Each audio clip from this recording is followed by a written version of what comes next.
తెల్లని పాలలా కనిపిస్తూ పెద్ద దారగా ఉరుకుతుండడం చూసి ఇదేదో పాల సముద్రం అనుకుంటున్నారా? ఆగండి ఆగండి.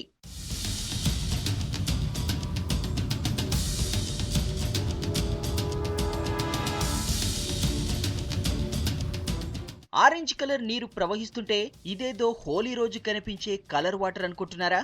అంత తొందరపడకండి.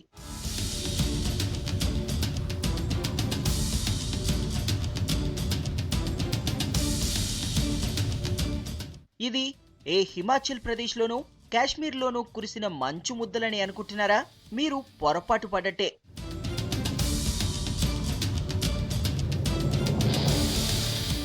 ఈ సుందర అద్భుత దృశ్యాలన్నీ ఎక్కడివనుకుంటున్నారు? మన ఖమ్మం జిల్లాలోనివి. ఖమ్మం కాలుష్య కావ్యంలో ఇవన్నీ వెలకట్టలేని పేజీలు.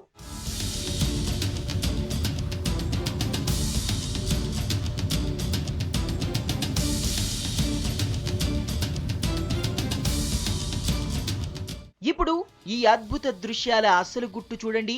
ఈ పాల వెల్లువ పాల్వంచలోని కేటీపీఎస్ ప్లాంట్ నుంచి బయటకు వదులుతున్న కెమికల్ జలాలు చూడ్డానికే బాగుంటాయి, ముట్టుకున్నా డేంజరే.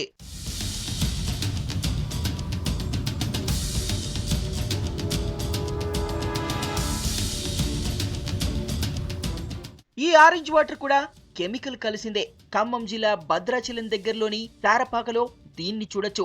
ఐటీసీ నుంచి విడుదలైన కాలుష్యం ఫలితమే ఈ ఆరెంజ్ వాటర్.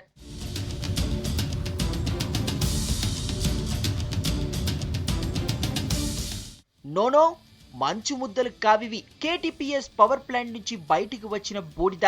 మాదారం దగ్గర ఈ అద్భుత దృశ్యం కనిపిస్తుంది.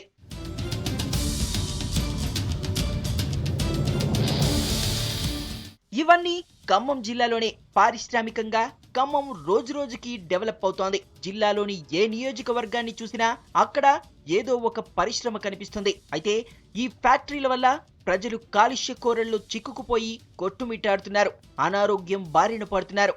స్థానికంగా ఉన్న వనరులను వాడుకొని పరిశ్రమలు దినదినాభివృద్ధి చెందుతూ ఉన్నాయి. కోట్లు గడుస్తున్న ఈ పరిశ్రమలన్నీ కూడా స్థానికంగా ఉన్న ప్రజల కోసం ఏం చేస్తూ ఉన్నాయి? మౌలిక సౌకర్యాలు కల్పించడంలో ప్రభుత్వాలు ఏ విధంగా సహకరిస్తున్నాయి? సిఎస్ఆర్ పాలసీ ఉన్నప్పటికీ కానీ ఎంతవరకు ఇంప్లిమెంటేషన్ అవుతుందో తెలుసుకునే ప్రయత్నం చేద్దాం రండి.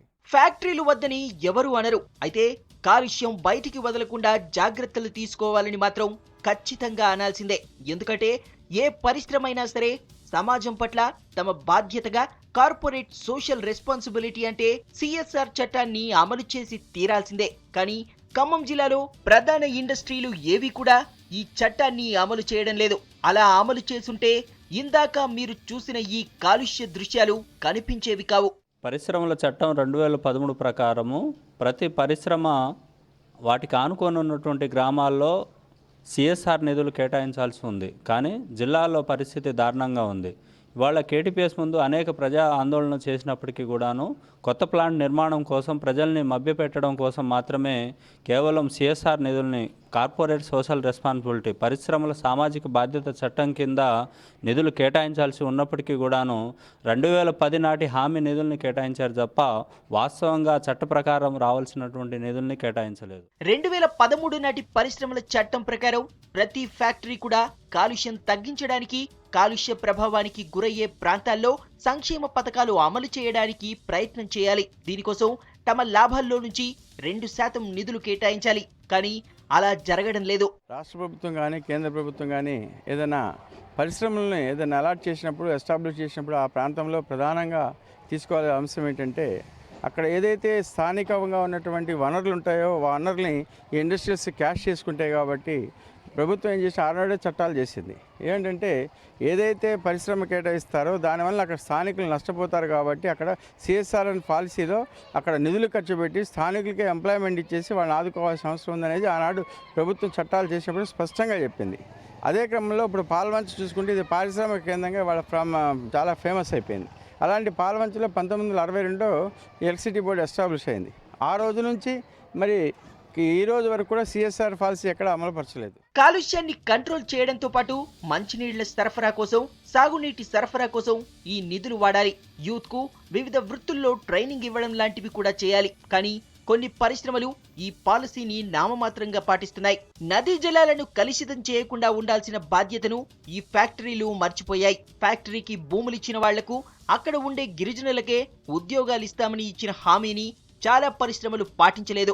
దత్తత గ్రామాలను కూడా పట్టించుకోవట్లేదు. భద్రాచలం పేపర్ బోర్డు నీళ్ల వల్ల ఈ నీళ్లు గోదావరిలో కలవడం వల్ల నీళ్లలో ఉన్నటువంటి జలచరాలన్నీ మరణించి ఈ రోజున చేపలు కూడా భద్రాచలం గోదావరి ప్రాంతంలో గోదావరి చేపలు దొరకని పరిస్థితి ఉంది. అదేవిధంగా ఈ నీళ్లను పొలాలకు మళ్లించి పంటలు పండించడం వల్ల అనేకమైన రోగాలకు ప్రజలు గురవుతా ఉన్నారు. కాబట్టి వెంటనే యాజమాన్యాలు ప్రభుత్వం కూడా తగు చర్య తీసుకొని ఈ సిఎస్ఆర్ పథకం కింద వచ్చినటువంటి నిధుల్ని ఈ ప్రాంత అభివృద్ధికి ఇక్కడ ఉన్నటువంటి కాలుష్య నివారణ కోసం ఖర్చు పెట్టాల్సిందిగా మేము కోరుతా ఉన్నాం. సెనోస్పియర్ బూడిద అమ్మగా వచ్చిన నిధులను కాలుష్య బాధిత గ్రామాలకు ఇస్తామన్నా దాన్ని పట్టించుకోవడం లేదని ఆరోపిస్తున్నారు స్థానికులు. మెడికల్ క్యాంపులు, వైద్య పరీక్షలు నిర్వహించి ఆరోగ్య భద్రతను పూర్తిగా విస్మరించారు. మున్సిపాలిటీకి చెల్లిస్తున్న ప్రాపర్టీ ట్యాక్స్ నుంచి దత్తత గ్రామాలకు కేటాయిస్తామన్నారు. దాన్ని పట్టించుకోలేదు. ఎక్కడా ఒక్క మొక్క నాటలేదు. ఏ పరిశ్రమ అయినా సొంతంగా సొసైటీ స్వచ్ఛంద సంస్థ పెట్టకూడదు. పరిశ్రమకు ఆనుకొని 10 నుంచి 15 కిలోమీటర్లలోనే నిధులు వెచ్చించాలి. స్కూళ్లలో సదుపాయాలు కూడా సరిగ్గా లేకపోయినా పట్టించుకోవట్లేదు.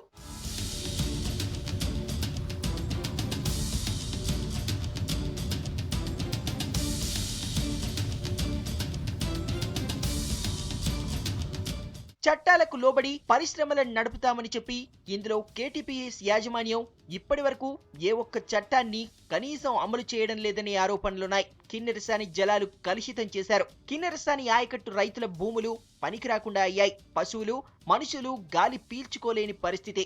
దాహం వేస్తే నీరు తాగలేని దుస్థితి. తమ కారణంగా రోగాల పాలైన జనాన్ని ఆదుకోవడానికి కేటీపీఎస్ చేస్తోంది చాలా తక్కువ. కొత్తగూడెం థర్మల్ పవర్ స్టేషన్ నుంచి వెలువడ్డ బూడిదంతా కూడా వాటర్ రూపంలో ఈరోజు బయటికి రావడం జరుగుతుంది. రావడమే కాకుండా ఈరోజు కిన్నెరసాని జలాలన్నింటినీ కూడా కలుషితం చేస్తున్న పరిస్థితి కనిపిస్తూ ఉంది. ఈరోజు బూడిదవాగుల నుంచి బయటకు వచ్చిన యాష్ అంతా కూడా ఈరోజు కిన్నెరసాని ఏ విధంగా కలుషితం చేస్తుందో ఇక్కడ స్పష్టంగా వ్యూ కనిపిస్తూ ఉంది. లెఫ్ట్ సైడ్ చూసుకుంటే ఒక స్వచ్ఛమైన వాటర్, అదేవిధంగా రైట్ సైడ్ చూసుకుంటే ఏ విధంగా అంటే యాష్ ఒక మిక్స్డ్ అయిపోయి వాటర్లోకి వెళ్ళిపోయిన తర్వాత వాటర్ అనేది ఏ విధంగా వైట్ కలర్లోకి మారుతున్న పరిస్థితి కనిపిస్తూ ఉంది. అయితే ఈ వాటర్ ఇక్కడి నుంచి కాకుండా నాగారంతో పాటు భద్రాచలం గోదావరిలోకి వెళ్తున్న పరిస్థితి. కేటీపీఎస్ థర్మల్ స్టేషన్ రోజు కొన్ని వేల టన్నుల బొగ్గును బూడిదగా మారుస్తుంది. బొగ్గు గ్రేడ్ 1 నుంచి 15 వరకు ఉంటే ఇక్కడ 10 నుంచి 13వ రకానికి చెందిన నాణ్యత లేని బొగ్గును వాడుతున్నారు. దీంతో వాయు కాలుష్యం ఎక్కువగా ఉంటుంది. అందుకే కేటీపీఎస్ కు పొల్యూషన్ కంట్రోల్ బోర్డ్ అనేక సార్లు నోటీసులు ఇచ్చింది.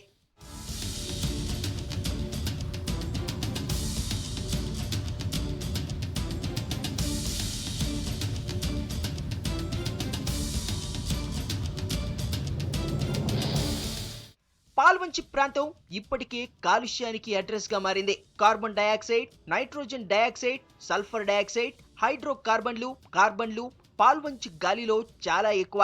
అందుకే పాల్వంచి రెవెన్యూ డివిజన్ ను ఎకో సెన్సిటివ్ జోన్ గా ప్రకటించారు.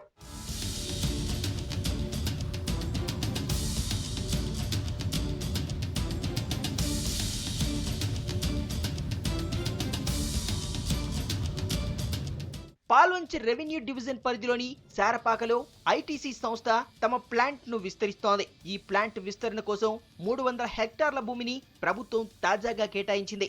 అంటే ఇక్కడ కాలుష్యం మరింత పెరుగుతుందన్నమాట.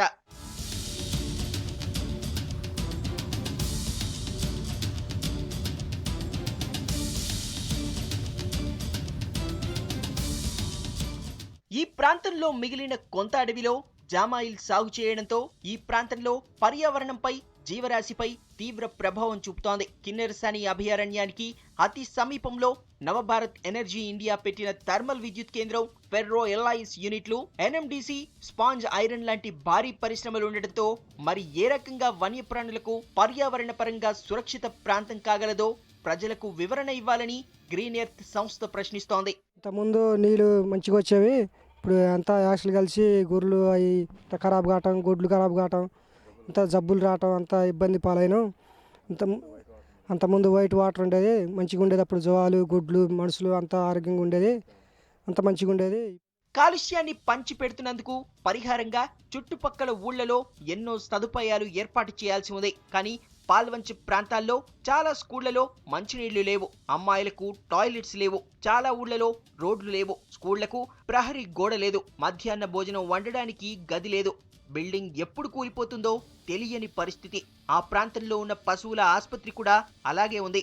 ఎఫెక్టెడ్ ఏరియాల్లో పర్యటించి ఇక్కడున్న మంచి చెడులను గుర్తించి ఆదుకోవాల్సిన అధికారులు లైట్ తీసుకుంటున్నారు.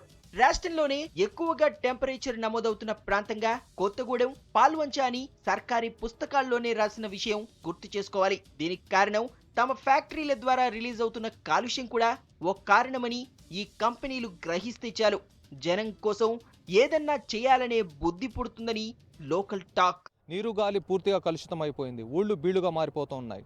అయినా కానీ స్థానికంగా ఉన్న అధికారులు ఎవరు పట్టించుకోవడం లేదు. ఇప్పటికైనా సరే సర్కార్ చొరవ తీసుకొని CSR పథకాన్ని అమలు చేయాలని స్థానికంగా ఉన్న ప్రజలు డిమాండ్ చేస్తున్నారు. వీడియో జర్నలిస్ట్ షర్షద్తో కదీర్, V6 న్యూస్, ఖమ్మం.